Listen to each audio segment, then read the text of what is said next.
In the heart of Burkina Faso, one man dared to change the rhythm of a nation. Ibrahim Traoré, the leader who refused to let distance, despair, or sabotage stand in the way, rolled out 115 modern buses, not just to move people, but to carry hope, dignity, and a vision for the future.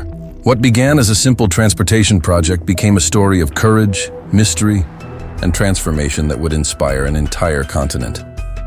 Before we dive in, make sure to like, share, and subscribe so you don't miss stories of leadership, triumph, and incredible change. Now, sit back and witness how one fleet of buses reshaped a nation and how Ibrahim Traoré became the symbol of a people on the move. The night was still in Ouagadougou, but the silence was broken by the hum of engines. One by one, massive silhouettes emerged on the horizon. Buses, brand new, gleaming under the dim light of street lamps. They rolled in quietly, like ghosts from another world, until they filled the wide avenues. 115 of them, standing in perfect lines, their metallic bodies reflecting the restless eyes of onlookers who gathered at the edges of the road. Mothers clutched their children tighter. Students whispered in disbelief. Old men leaned on their walking sticks and murmured prayers. No one had ever seen anything like it. Whispers spread before the dust had even settled. Where had these machines come from? Who had paid for them? Why so many at once? Some said it was a gift, others a trap. Some swore it was a miracle. Others warned of curses hidden within. In the shadows, men with cameras documented the scene, sending their images abroad. What was happening in this forgotten land suddenly mattered. Beneath the awe was suspicion. Foreign companies had long thrived on Burkina Faso's brokenness. Every missing road, every broken truck, every stranded village was a profit to someone. And now, here stood 115 reasons for their fear. The arrival of these buses was not just about transport. It was about movement, connection, and the possibility of something that terrified the powerful: unity. But unity does not come without enemies. Even as the people gazed with wide eyes, even as children tugged at their mothers' dresses, begging to ride one of the shiny new machines, there were men elsewhere plotting how to make this dream collapse. In quiet boardrooms, where air conditioners hummed louder than the voices of the poor, contracts and debts were being shuffled. It was whispered that the buses carried more than passengers, that they were tools in a much larger game, a game that would test the resolve of the man behind it all. Ibrahim Traoré had not risen to power to be ordinary. He carried the weight of a nation crushed by history, hunger, and endless betrayal. Yet his promise had been simple: to give his people dignity. Where others had failed, he sought not only to fight battles on borders, but to give children the means to reach schools, to give farmers the ability to sell their crops, to give mothers the chance to reach hospitals before it was too late. He believed that dignity was built on movement, and that buses could carry not only passengers, but hope itself. Still, every act of hope is an act of defiance. The international creditors watched with sharpened eyes, their ledgers trembling at the thought of an Africa that could move without permission. Local profiteers, men who had fed on the desperation of the poor, now found themselves staring at their own irrelevance. And then there were the rumors of compartments hidden within the buses, whispers of gold, oil, and trade routes disguised as transport lines. Some even claimed the buses were part of a secret operation, though no one could prove what the truth was. The people did not care about rumors. They cared about the long walks under the burning sun, the swollen feet of their children, the wasted harvests rotting in villages because trucks never came. For them, the sight of these buses was almost holy. Women pressed their palms against the windows. Men crouched to inspect the heavy tires. Children danced around the steel giants. The buses became mirrors of dreams long buried, reflections of a future that might finally be within reach. But the future does not arrive without cost. In the weeks that followed, shadows lengthened around Ibrahim Traoré. Advisors whispered of threats.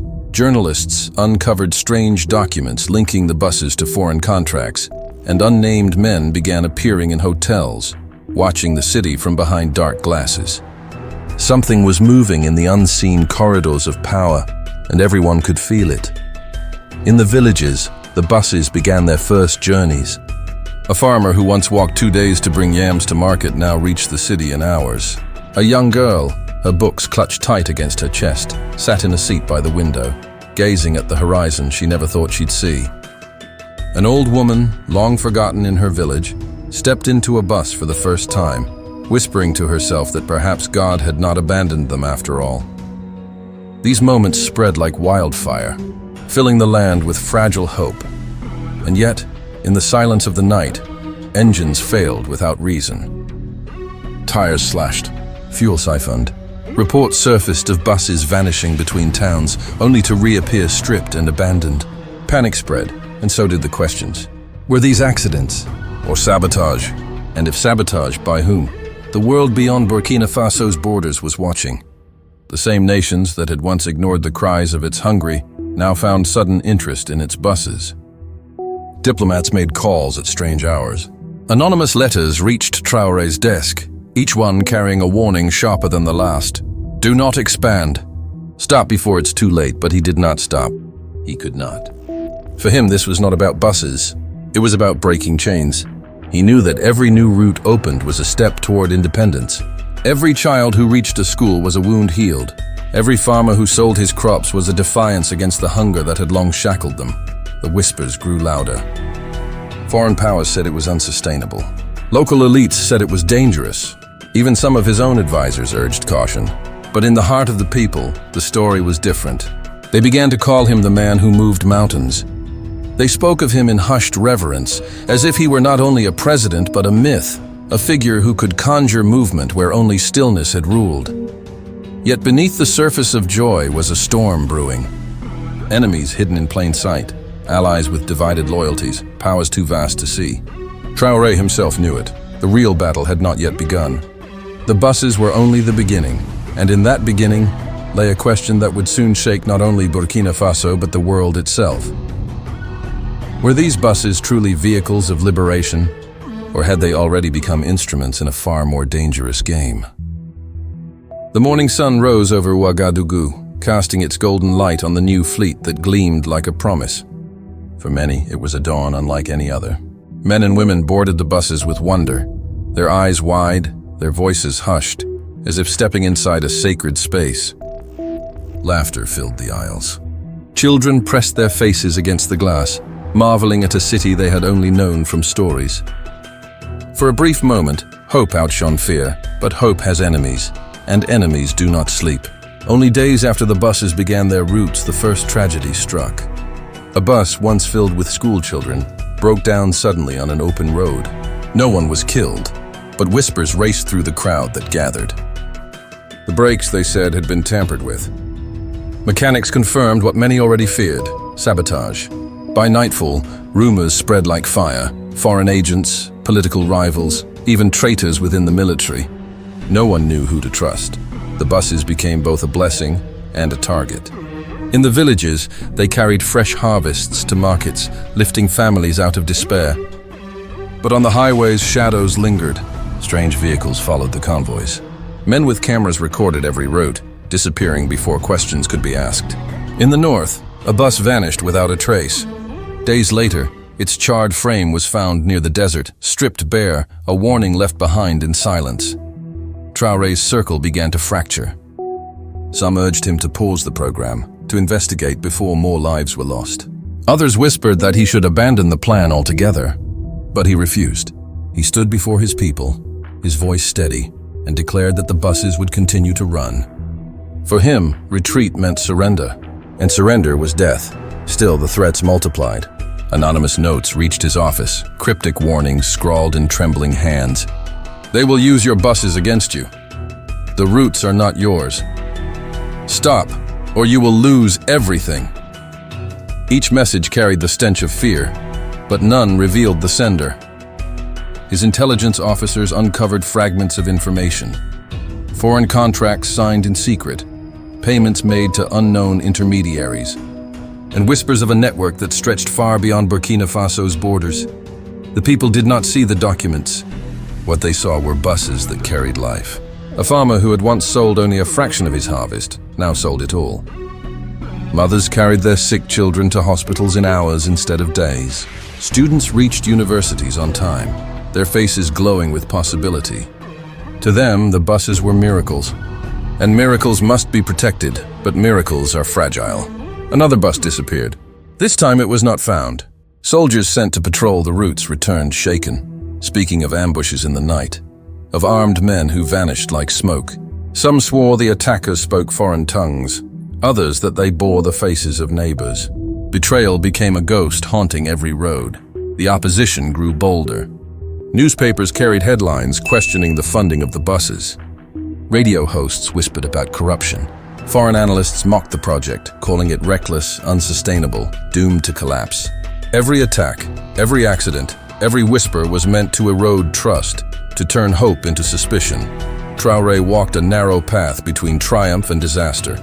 At times, the strain showed on his face. Alone in the quiet hours of night, he pored over maps, studying routes, tracing patterns of sabotage. He knew the attacks were not random. They followed a logic, a design meant to break the backbone of his vision. Somewhere behind the chaos, there was a hand pulling strings. The mystery deepened when mechanics discovered something hidden. Inside the undercarriage of one bus lay a compartment, welded shut, invisible to the naked eye. When forced open, it revealed sealed crates filled with documents, maps, and coded papers. No one knew how they had gotten there, or who had placed them. The discovery shook his advisors to their core. Were the buses truly gifts of progress, or had they been planted with secrets meant to ensnare him? Yet the people's faith did not waver. They lined the streets, cheering as the buses passed. They named them after heroes, after villages, after dreams. To them, the buses were no longer mere machines. They were symbols of defiance, moving fortresses carrying the promise of a better tomorrow. Enemies watched this transformation with unease. In dark rooms, men in suits studied reports and maps, their fingers tracing lines across Africa. They spoke in cold, detached tones about containment, about pressure, about ensuring that this experiment did not spread.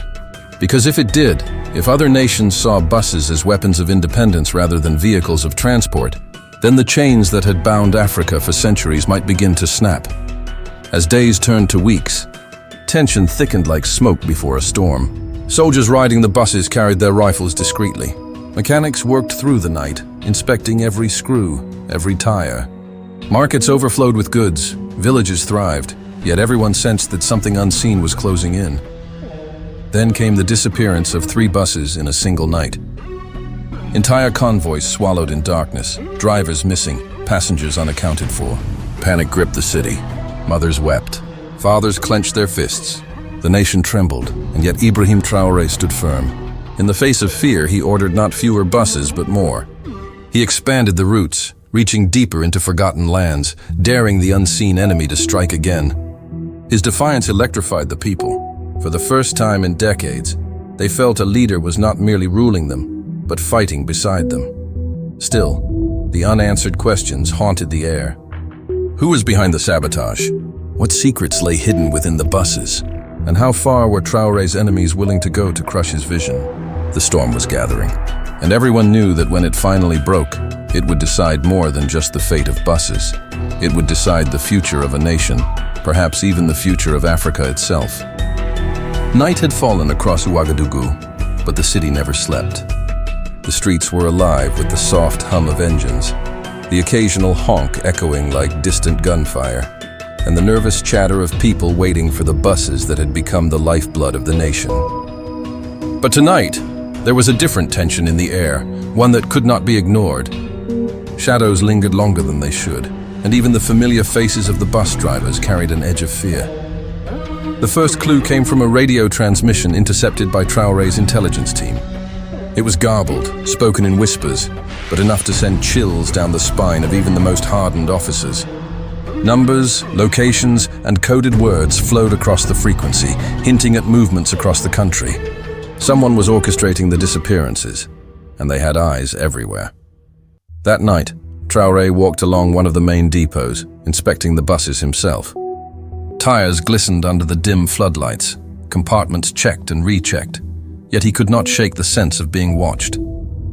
Every whistle of the wind seemed like a warning, every flicker of shadow a prelude to disaster.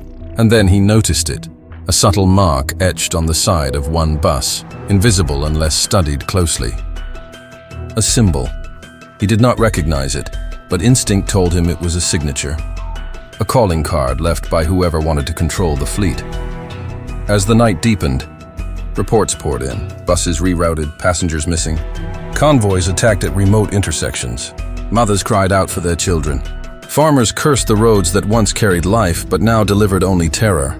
Yet, despite it all, the people still boarded the remaining buses, clinging to hope as though their very lives depended on it.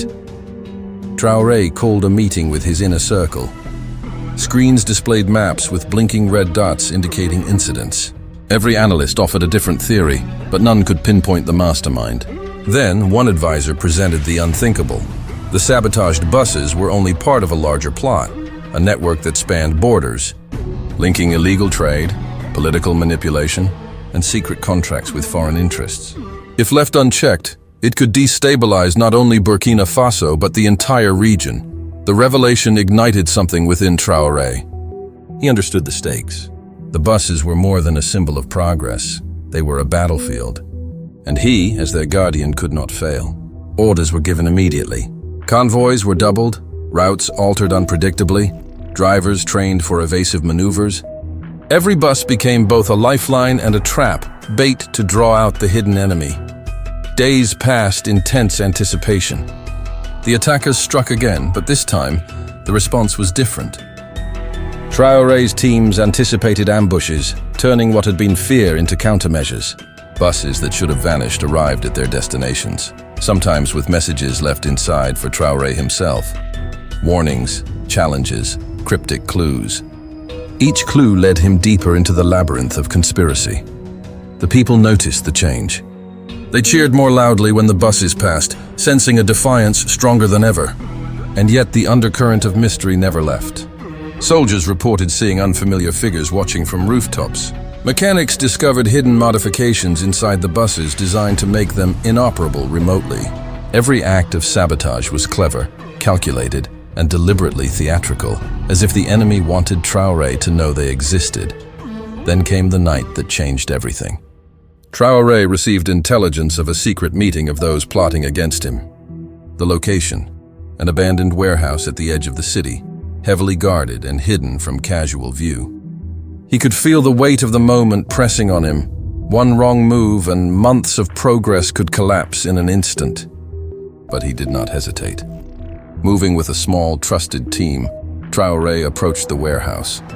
Shadows clung to the walls, and the wind carried the faint metallic scent of oil and rust. Inside, voices whispered about contracts, payments, and methods to seize control of the buses permanently. Every word confirmed his suspicions. The network had insiders in every part of the operation, from drivers to mechanics to financiers. It was a web, and the threads were tightening. Traoré's presence remained unnoticed at first. He watched as the conspirators discussed their plans, realizing that this was no ordinary attack. It was a test of will, a challenge to his leadership, and an attempt to intimidate the nation through fear.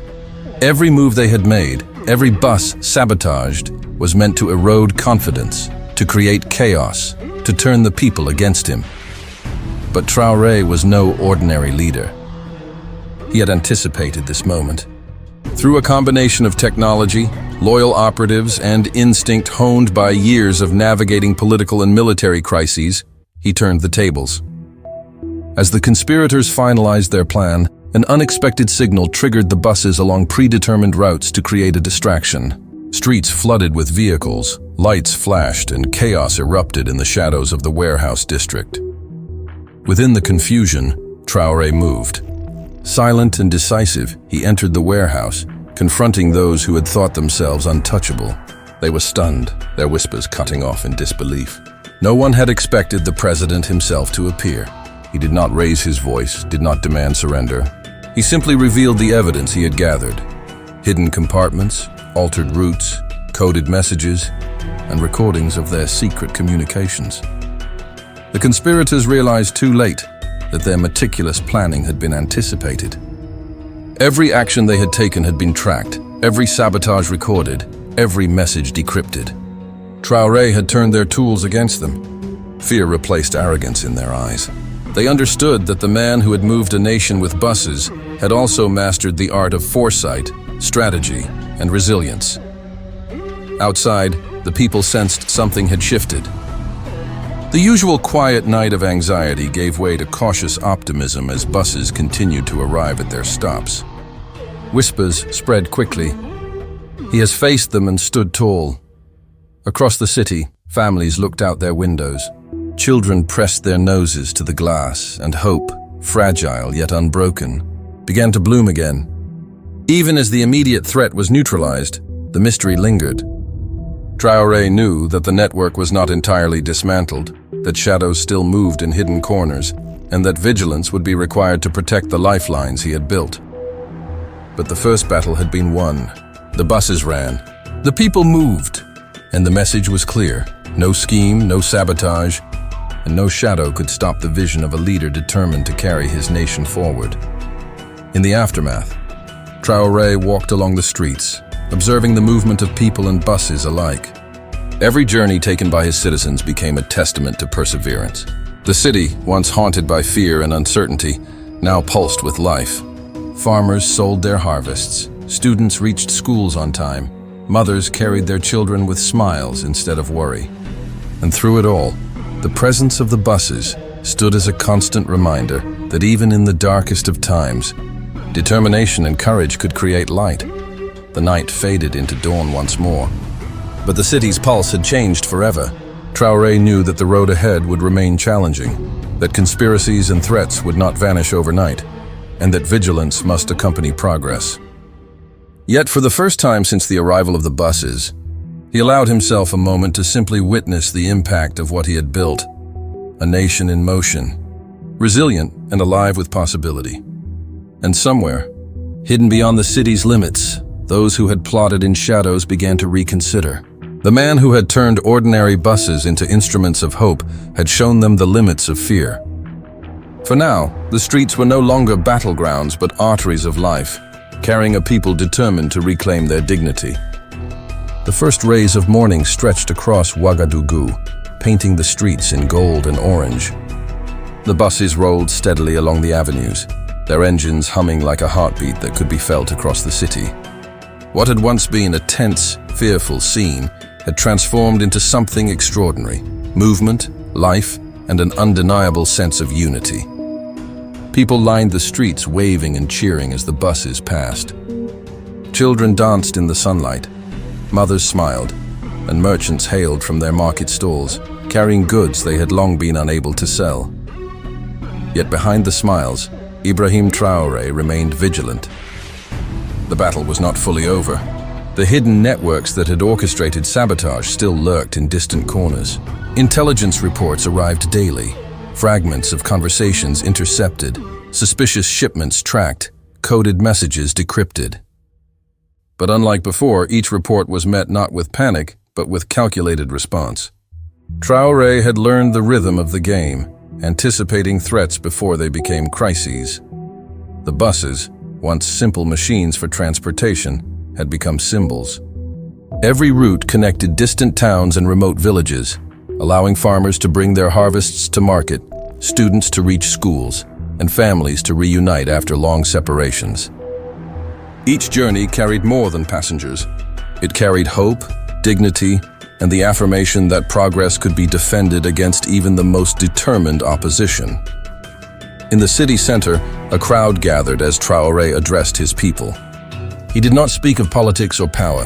He spoke of connection, of the importance of moving together, of the nation's right to transport and opportunity. His voice carried over the hum of engines and the murmur of the crowd, steady and resolute. The message was clear. These buses were not simply infrastructure. They were the lifeblood of a nation, a declaration that Burkina Faso would move forward, regardless of those who wished to stop it. As the days passed, the impact of the buses became tangible in unexpected ways. Villages that had been isolated for decades now saw doctors reach patients in time, teachers bringing knowledge to children who had never held a book. Markets flourished as goods could be transported efficiently. Families once separated by distance embraced, finally able to see each other without risking a day-long journey on foot. The nation was literally and figuratively on the move, and the ripple effect was unstoppable. Even the skeptics began to notice. Journalists who had once questioned the feasibility of the project now wrote about the transformation in hushed tones of admiration. Economists noted the efficiency of new trade routes. Urban planners marveled at the coordination. And foreign observers began to recognize that what had started as a simple fleet of buses had become a model for sustainable national progress. Yet, there were still shadows. Hidden agents, fearing the loss of influence and control, continued to plot quietly. Sabotage attempts persisted, though they grew increasingly ineffective against the carefully monitored and reinforced network. Traoré, however, had anticipated the methods. Routes were randomized, vehicles equipped with tracking systems, and drivers trained to detect tampering. What had once been fear had become strategy, turning the enemy's tactics against them. A sense of mystery persisted around the buses themselves. Whispers of hidden compartments, coded documents, and clandestine communications did not vanish entirely. But instead of breeding fear, these mysteries began to symbolize resilience. They reminded the people that challenges would arise, that not everything would be straightforward, and that victory required vigilance, courage, and determination. Traoré often rode alongside the drivers, observing the reactions of the passengers. He saw children pressed to the windows, wide-eyed at the landscapes passing by. He watched families reunited, farmers exchanging goods, and teachers reaching classrooms in record time. Each observation strengthened his resolve. The buses were more than transport. They were instruments of empowerment. They had transformed a country, giving it both literal and symbolic momentum. The culmination of these efforts came during a citywide celebration. Streets were closed to traffic, markets overflowed with produce, and music filled the air. The buses were decorated with ribbons and banners, representing every town they connected, every life they touched. Traoré stood at the center, watching as the people of Burkina Faso embraced one another, their faces alight with the triumph of collective progress. Foreign observers and leaders began to take notice. Delegations arrived to study the system, asking questions, seeking advice, and marveling at the efficiency and coordination.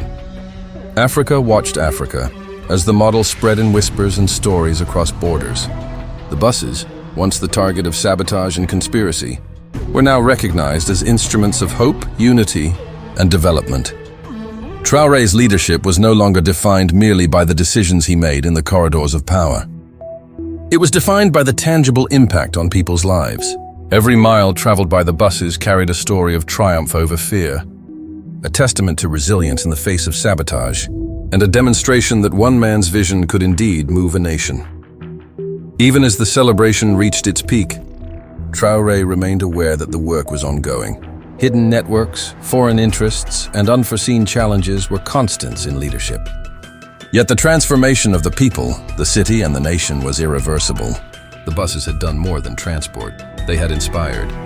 They had created a culture of movement, a belief that progress could not be halted, and a renewed sense of national pride. And then, in the quiet moments after the celebration, as the sun dipped below the horizon and the city settled into the soft hum of evening, Traoré allowed himself a moment of reflection.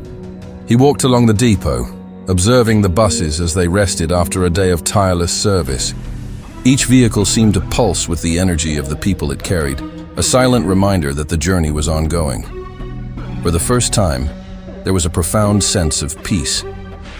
The people had embraced the vision, enemies had been thwarted, and the nation had begun to move in unison. The buses, which had started as simple machines, had become enduring symbols of unity, progress, and hope. They were proof that even in the face of sabotage, mystery, and adversity, determination could chart a path forward. Traoré looked out across the city, the streets alive with light and motion. The rhythm of life, once slow and burdened by distance and despair, now moved to a new beat. And in that rhythm, he understood the most powerful truth of leadership. To create change, one must move beyond fear, anticipate the unseen, and empower the people to move alongside you. The first light of dawn stretched across the horizon, illuminating the city of Ouagadougou with a gentle golden hue.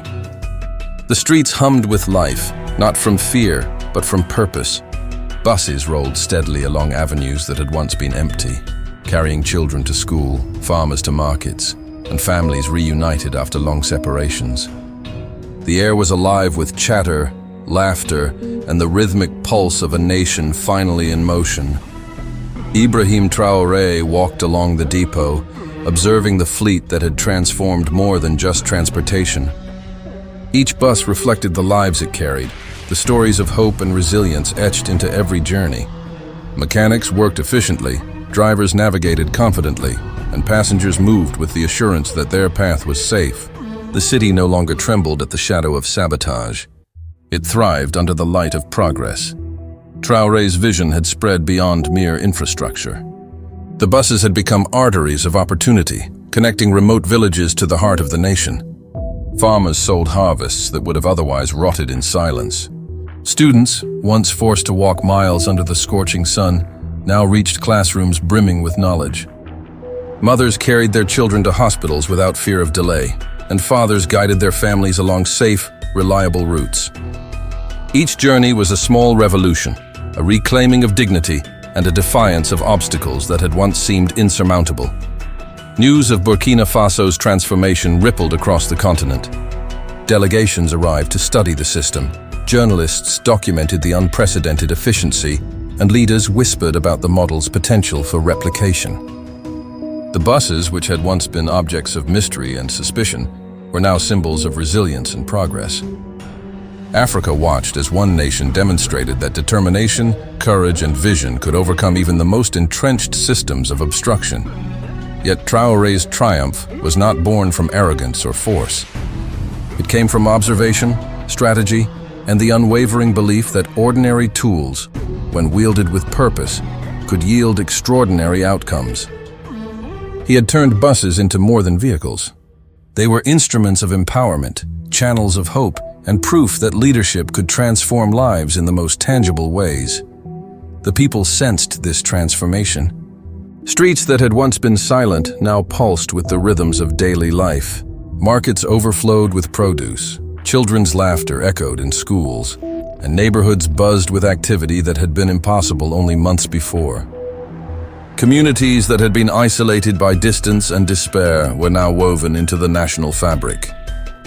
The buses had not merely carried people, they had carried the promise of a new era. Even those who had once opposed the program, the skeptics and profiteers, were forced to acknowledge the impact.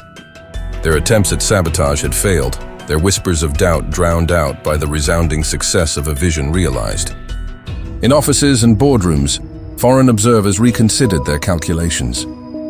What had been dismissed as a bold experiment was now a blueprint for resilience, innovation, and national pride. Traoré walked among the people, witnessing their joy and triumph firsthand. He saw children pressing their faces to bus windows, their eyes wide with wonder at a world that had finally opened to them. He watched mothers greet doctors with relief, farmers with newfound prosperity, and teachers whose classrooms were finally filled with eager students. Each moment confirmed the truth he had long held. Progress is not defined by the tools alone, but by the lives they touch and the hope they carry. The mystery that had once surrounded the buses, the hidden compartments, the secret contracts, the whispered threats, now felt like a distant shadow. Though the dangers had not entirely vanished, their power had been neutralized by vigilance, foresight, and the unwavering support of the people. The nation had faced uncertainty and emerged stronger, united, and ready to move forward. Across Burkina Faso, stories of triumph multiplied.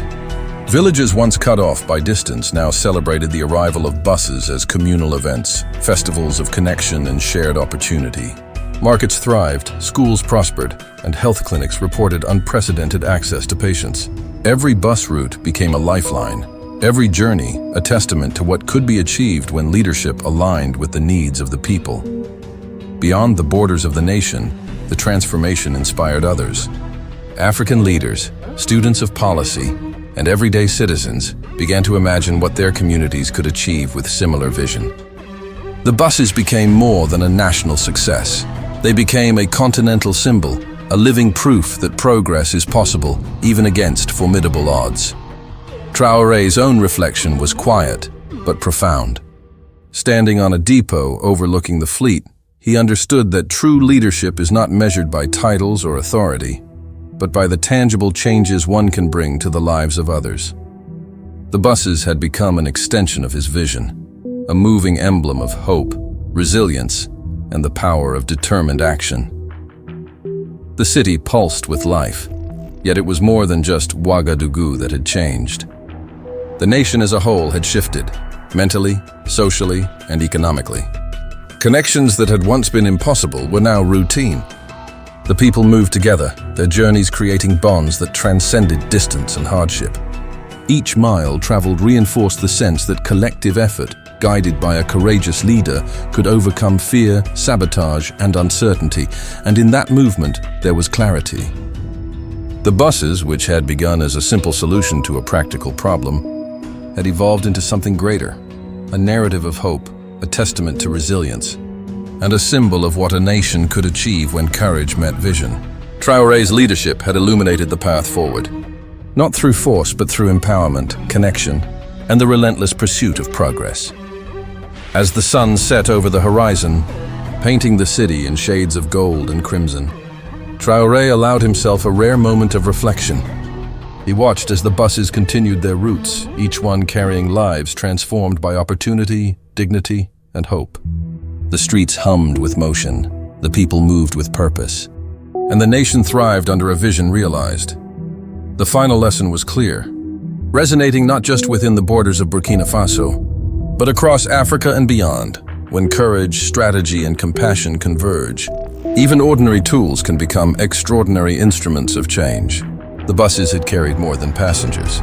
They had carried a nation's dreams, a people's dignity, and a vision for the future. And as the last light of day faded into night, the question remained, echoing through the streets, markets, and villages. If a fleet of buses can transform a nation, what other dreams lie within reach when a people rise together under the guidance of determined leadership?